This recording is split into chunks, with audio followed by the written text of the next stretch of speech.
BYF. Huge night.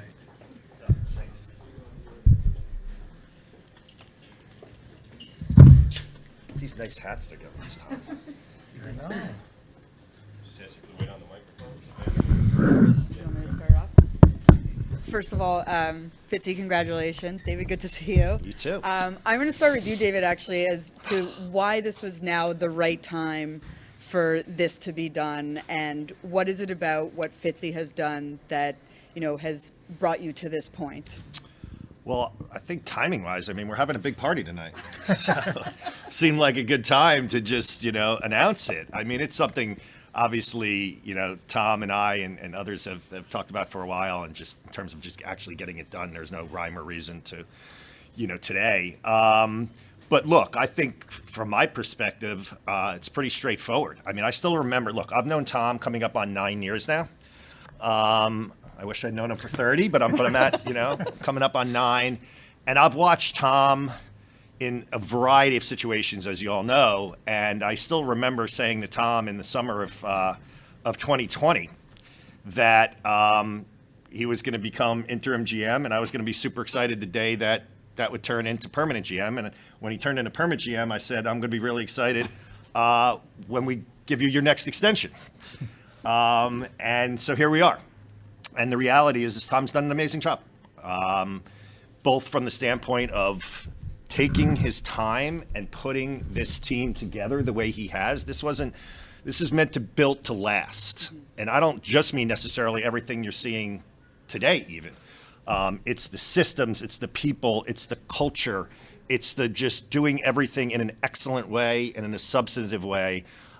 He's really brought the organization to a fantastic place. And so, as I have told him and continue to tell him, I'm really happy if we just keep extending it. That would be great. And Fitzy, to you, what does this mean right now? And to hear the words that David is saying about the job that you've done so far. Well, it means a lot, especially coming from a person like David. I've grown a lot. I've got a lot more to a lot more areas to grow. But I'm always preaching growth mindset. I'm always looking for people who want to get better. People who don't always have the right answers but want to learn. And I think I'm a picture of that, because I came in here with a different look at how to build a team, through the personnel scouting, playing. But when I have the resources that these guys have given me to make decisions, it allows me to think through things properly, bounce things off certain people, and then come to a conclusion that this is the right move for us now and long term. So I'm very thankful. My family's very thankful. I can't tell you how great my life is because of where I'm at right now. And I speak for my entire family. They weren't Devils fans 9.5 years ago, but now they're diehard Devils fans. You mentioned growing. How do you feel that you have grown throughout these, last couple of years, really? Well, I think we're a process-driven organization that looks at every step, step by step. I can look back at certain decisions a decade ago where maybe they were more stomach-driven. This is this is what my stomach is telling me. There's a lot to be said about that, but when you can match, the stomach, the eye test to numbers, it validates really decision making. And I used to probably be a little bit impatient, and now I'm very patient. I don't want to be patient to a fault, but I feel like being patient has helped us make proper decisions, good decisions, from personnel and contracts and term and. Yeah, it's again, I'm dealing with good people. I have a great staff. I can't talk enough about my staff and how we push each other.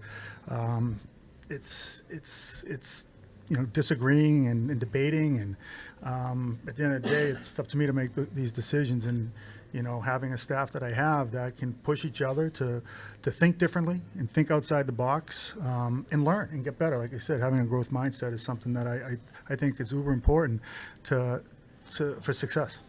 David, one of the things that Fitzy has really done that we've seen over the years is being able to bring in people like Dougie Hamilton, a lot of guys who want to make New Jersey their home now. What does it mean to you as someone who, is at the top echelon here and seeing people choose the team that you have and the state that you're in as the place where they want to grow and make home? Yeah, and again, this is kind of what I meant about, watching Tom really grow, both himself, but also in terms of the entire organization and the people that have been hired across the board over the years. I always think one of the very important traits of a great leader is somebody who's willing to hire great people around them. And Tom made the point, but being willing to listen. He gets the last word, but he doesn't need to have the first word and every word in the middle. And Tom's very, very measured, and he is listening and he is learning. And that is a great, great sign from a leadership perspective. But I mean, look, I think Dougie was that big free agent signing, which was very important to the organization. We had some amazing young pieces, right? And so both bringing in somebody with that sort of veteran mindset, as well as being as incredible a player and a person as Dougie is, was fantastic. But I mean, you literally go through it. I mean, you can go through 15 or 20 moves that Tom and his team have made, and they've all been excellent and thoughtful. Again, you're not going to get everything right. It's just not the reality, right? And what you try to do is be really thoughtful about your decision making, intentional, deep analysis, not shoot from the hip, and Tom will make, and his team will make significantly more correct decisions than not over time. But you're never going to be perfect. And I think, again, Tom recognizes that as well. But the reality in terms of being able to put things together, starting with the draft, then with free agency, then with a variety of trades, he's used everything in his toolkit, really, that's out there, and being very focused on the cap, and not suddenly we look up one day and he can't make any moves because we're completely cap strapped, right? So he's really been methodically building this, as I mentioned, right, for the long term. But to have players that want to proactively come and play here is fantastic for the organization. I guess, on a similar note, when you look at this season and the way it's gone, what, for both of you, what would you think that this team needs to add? Well, I'm going to leave it to Tom on what the team needs to add. Look, here's the reality. I think we all know how incredibly talented this team is. I really don't think there's a debate about that. So, am I happy with where we are in the standings? No, I'm not happy with where we are in the standings. But the reality is it's a very long season. We have 35, 36 games to go. We have a break coming up, which will be nice to get some folks back into the lineup. And I have a lot of confidence that we're going to see, a strong end to this season. But no, certainly not happy with where we sit today. Yeah, and for me, it's hard to really evaluate when the number of bodies and quality bodies that we've missed that we count on every single day. You look at last year's success and the number of games man's lost we had, it wasn't many. Not having having Jack, Dougie, Nico, Bratter in the lineup all last year. I don't know how many games out of the 82 they missed. Well, that's not real this year. But that's not an excuse. We do still have talent, but we've got to play. To me, it's all about how we play and how we can, create success by playing differently without the talent. We can't be the same team with Jack Hughes in the lineup as we are without him. We've got to manufacture goals a certain way. You look at last night's game, for example. It was a game that there was no quitting our guys, but we got goals right around the dirty area, and that's how we're gonna have to play. To answer, the top part of your question, my answer is never going to change, Ryan. I'm always looking to improve the team. There are areas that I'd like to improve, whether it's depth defensemen, whether it's looking in the goaltending market, just because we have young goalies that are put in this situation, and fair or unfair. I can't force teams to trade people to me, but my phone is constantly working and calling teams, and this is what we do at this time of year to kind of gouge each other's thoughts and interests of what they're thinking and what we're thinking, and if there's a match somewhere. So that's part of the process of being a general manager. It's always staying connected to the other teams and what they're trying to do, and really where they know we are at that point. And you mentioned Jack. Just curious, the latest on him. Will he be attending the All-Star game? He will be attending the All-Star game. Will he be on the ice for the All-Star game? That's unknown. He's excited to be part of that, the festivities, be the captain, picking his squad. Will he be on the ice? I'm not sure. He's in a good place mentally. He feels good physically. He's improving every single day, and that's the most important thing. Time frame wise, I don't have a time frame. Do you have a further, clearer picture, I guess, on Dougie too?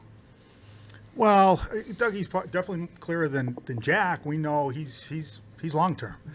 How long? I don't have that answer right now. I believe he's got an appointment here in the next few days, and then 2 weeks later, and we should have a better feel. 2 or 3 weeks, middle of February, on where he's at and what his timeline really looks like in real time.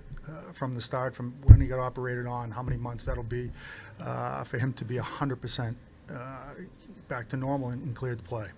And last one for both of you. Just curious, your thoughts on your assessment of Lindy this season. Given the contract extension, what he's been able to do, with all the injuries.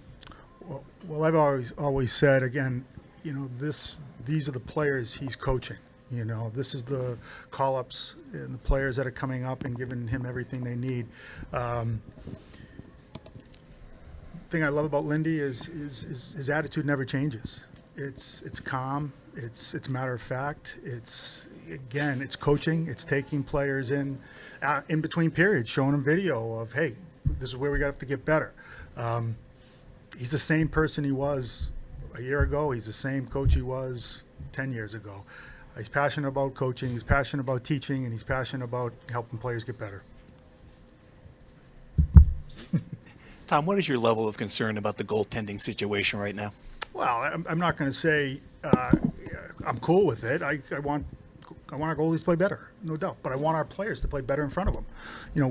We still have some areas of the game that need to be cleaned up, that's a daily process with players and teams. Hockey's a game of mistakes, But if we can minimize the mistakes that turn into big chances, then we're getting better.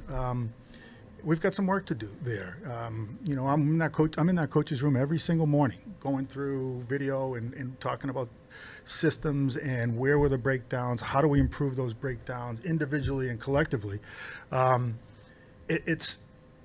Goaltending is the last line of defense, right? That's the last thing people see. A puck going in the net, it's the goalie's fault. But the reality is mistakes are made up ice, missed checks, odd man rushes, someone's not covering for, teams not being connected. There's a lot more connectivity that needs to happen for us to continue to get to where we want to go. And it's really a daily process. I guess, will there be consideration on making a move there, and is that something that you're facing the pressure to? Well, I told Ryan, like I've said, and I've said this numerous times, I'm looking to improve the team, and as we continue to evaluate past, the present, and where we want to go, if it's an area where if an opportunity arose that helps us improve our team, absolutely, I'm all in to try to do that. How difficult is it to associate how your team's needs now versus who might be coming back by the end of the season, with the salary cap, implemented as well? Are you talking about Dougie? Are you talking just like in terms of you need let's say a defenseman, Siegenthaler might be coming back. How hard is it to assess? Do I get someone now versus who might be coming back? Well, as David talked about, the salary cap is real. You've got to play within certain boundaries, and because of all the injuries, we've eaten up a lot of call-up space, and that's not something we envisioned when we set out to have some cap space that could accrue and grow to the deadline and be a bigger number. We had to use it. That's why we put Nosek on LTI, because we needed his money for a call-up. We didn't plan that. But you know what? there was an audible called, and we've got to make the best of it, and that's what we're doing. We've got some longer term injuries that possibly could go on LTI. Like I said, right now, with injuries, there's opportunity. We've got a couple of younger players, Hitaka, you see Nemec. I mean, this kid's, maybe he shouldn't be playing 22 minutes, but he is, and he looks good. And we're very fortunate to have a player like that. With injuries comes opportunity, so the next person, next man up mentality is take advantage of that opportunity if maybe there would be some depth changes. But right now, can't control injuries, and it's opportunity for people within the organization to get a chance to show that they can play in the league. Yeah, I would just add a couple things. Number one, I've found over the years that one of the most difficult things, and I totally understand why you would ask the questions, right? But one of the most difficult things is predicting timelines on injuries. It really, for whatever it's worth, like, it's not like we know stuff and we're not telling you, And everybody wants some timeline, or they go and find some doctor who says, well, when I've seen this before, even though that's not my patient. And I'm always like, really? It's really complicated. And so there's scenario planning. Like, if this happens, maybe we have to do X or Y, right? But in a measured way, because you genuinely don't know. And I think, again, Tom and the team, injuries aren't an excuse, but I think we got a little lucky last year, and we've been a little unlucky this year on that front in terms of having to deal with that. And they're meeting, as you can imagine, every day, thinking through some of those scenarios, if this would happen or that would happen, et cetera. He gets a call from me every once in a while on it too, and he's going to remind me, David, didn't you just give a speech about like not knowing timelines of injuries? When I ask him next week about A or B, but anyway, they're doing a terrific job. You do have a couple of pending free agents, Dawson Mercer, Tyler Toffoli. Anything there in terms of conversation? Has anything been discussed recently? Well, one's a restricted free agent, one's a unrestricted free agent. With Dawson, we have time. With his agent, he's a young player that obviously would love to continue to work with for the next bunch of years. So, again, I haven't had a conversation with his agent. With Tyler, I've had multiple conversations with his agent. I think we're probably going to sit down here at some point before the break or after the break or in the break, just to see where he's at, how, what's he thinking, where he's at, and then, talk about, is there a marriage here moving forward? I like Tyler Toffoli. I think he's been a really good ad for our team because of his professionalism, his winning pedigree, and, but it is a business. Last one for me. You now have two titles, president and GM. How do you differentiate the roles, and if you do, what's the first thing you want to do as president? Well, I when you look at the role, I'm the head of hockey operations. And the president title distinguishes that right now. When I sit in front of our board and go through our team, I think a lot of teams that have presidents, they're the ones who do that. Whether it's sitting in front of season ticket holders, that's probably a higher up executive in certain organizations, and for me, that's all encompassing with my job. So, president of hockey operations, who runs the entire staff, in managing, which is basically gives me direct correspondence with other managers. So it's just, I don't know. I just feel like I'm touching all that anyways, and I'm very thankful that I have this promotion, and I'm just going to be the best version of me in both cases. David, Josh obviously added a significant property in the Commanders in the offseason. I'm just curious how that addition to his portfolio affects the hierarchy of this team. Are you now more involved with it than he is? Is there any change in the structure overall? Definitely no change in the structure, just another fun team to root for. But no, nothing's changed at all across any of our investments.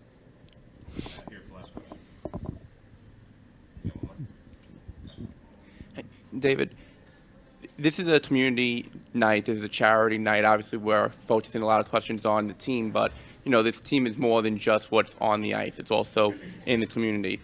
The late Dr. John McMullen always said that he wanted the Devils to be part of the fabric of New Jersey. Where do you feel the franchise stands in regards to that right now, some 40-something years later?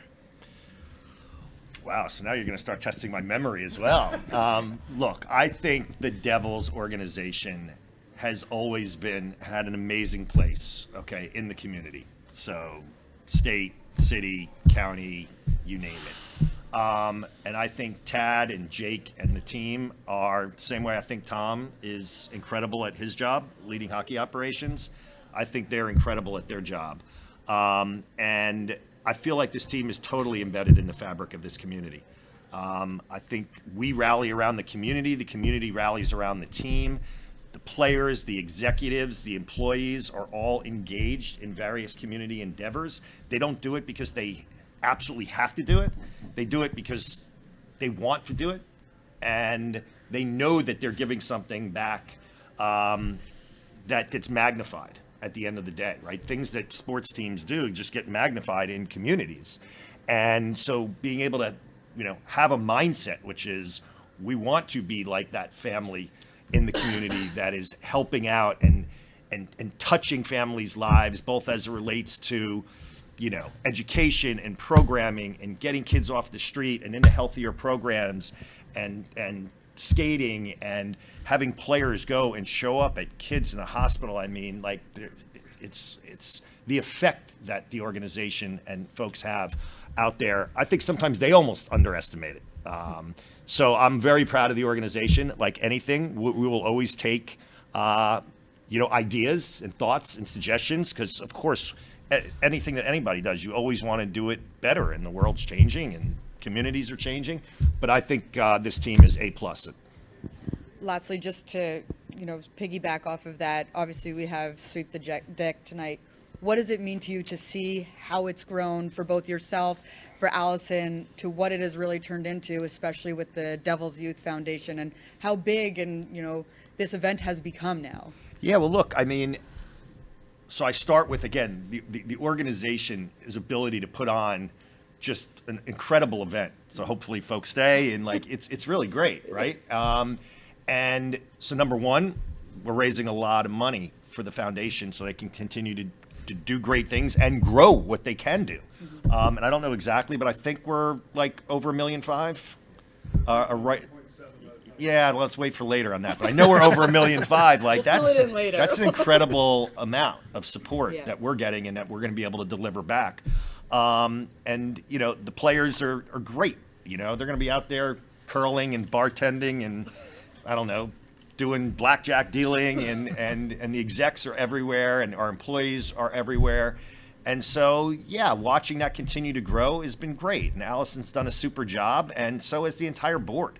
It's incredible, frankly, the Devils Youth Foundation board, and I congratulate all of them on constantly pushing forward on how can we have more impact, right? And some of that is we need to raise more money, and some of that is getting more and more people rallying around with their time, with their energy, with their skill sets, you name it. And so, there's more to do, but I think they're doing a fantastic job. Thank you. Thank you. Thank you, David. Thanks, Tom. Thanks, Gary. Thank you all. Come and get it.